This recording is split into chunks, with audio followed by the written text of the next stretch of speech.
Perkenalkan, saya Caroline sebagai moderator yang akan memandu wawancara pada pagi hari ini. Topik yang akan kita bahas pada pagi hari ini adalah dampak positif dan dampak negatif bagi pemain game.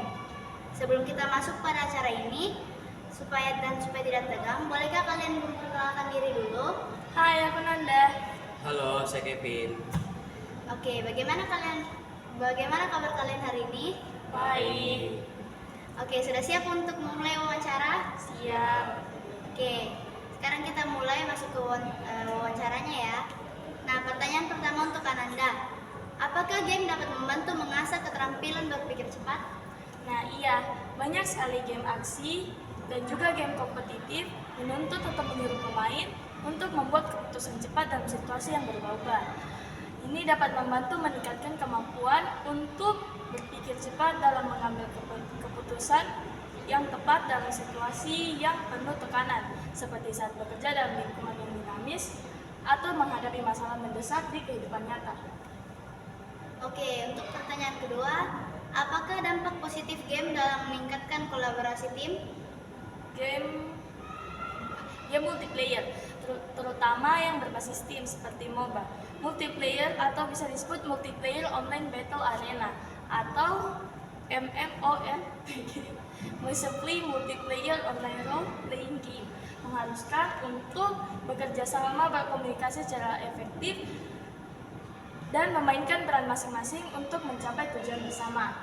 Ini meningkatkan keterampilan kolaborasi yang sangat berguna dalam pekerjaan kelompok atau proyek bersama di kehidupan nyata. Oke, terima kasih Ananda. Sekarang lanjut untuk pertanyaannya Kevin. Apakah ada hubungan antara kecanduan game dan penurunan prestasi akademis di kalangan pelajar? Ada, karena ketika kita bermain game,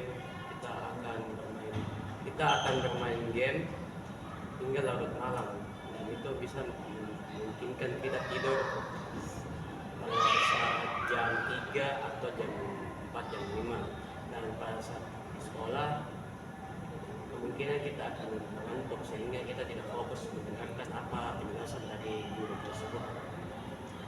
Oke.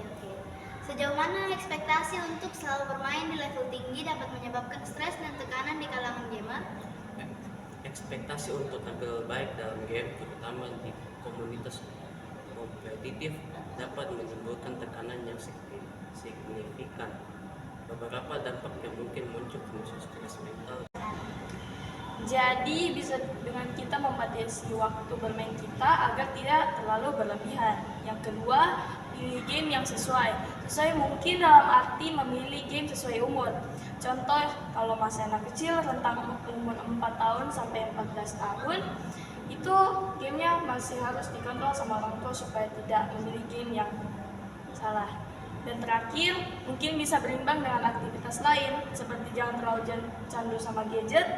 Pemain game juga perlu berimbang dengan aktivitas fisik, berinteraksi dengan dunia luar, atau bisa dibilang secara sosial, atau melibatkan dirinya ke aktivitas yang lebih bermanfaat. Oke, apa pengaruh game yang mengandung unsur kekerasan terhadap perilaku anak-anak? Ada yang bisa jawab?